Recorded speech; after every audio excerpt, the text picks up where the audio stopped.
Long Beach, California, long known as a waterfront playground. Long sandy stretches, the ocean, the bay, the marinas, a paradise by the Pacific. With more sunny days than any other major metropolis, it's a bustling beachside burb that locals love and make tourists turn out by the thousands. But when the sun goes down, something sinister starts to rise. Welcome to Haunted Long Beach, where the fun comes to a frightening stop and ghosts come out to play. We're taking you to some of the spookiest spots in town, where the dead didn't always go gentle into the good night. Please come and play with me. Long Beach's most famous and feared haunted house happens to be a ship.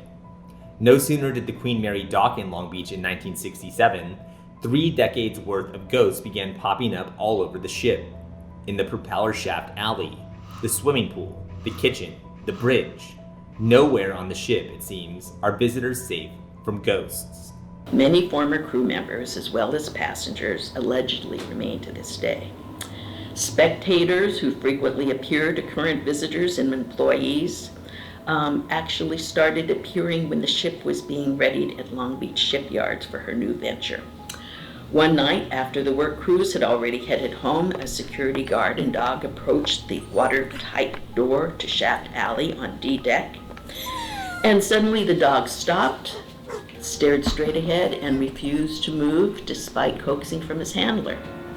And then after an investigation into the history of the area, it was learned that John Peddler, an 18-year-old crewman, had been crushed to death by that very doorway, number 13, during a routine watertight door drill in the 1940s. So after the Queen Mary was open to the public, there were a number of unexplained things that happened and things that were seen, including the hapless cook who would move dishes and cause utensils to disappear and turn lights on and off. And records show that in 1943, when the Queen was a military transport ship, a fire broke out in the kitchen and the cook was killed. And he was pushed into the oven and died of resulting burns.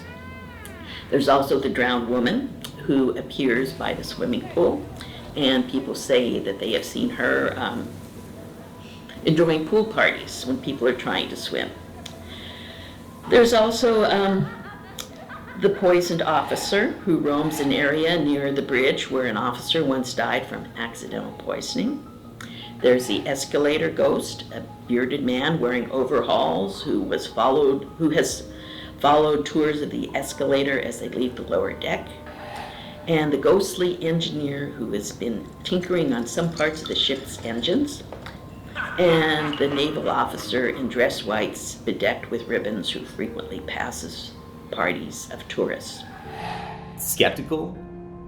You can see the spirits of the ship yourself in a number of ways. The Queen Mary is hosting its Dark Harbor experience until November 2nd. And there's also a variety of spooky explorations of the ship offered in several of the haunted tour packages.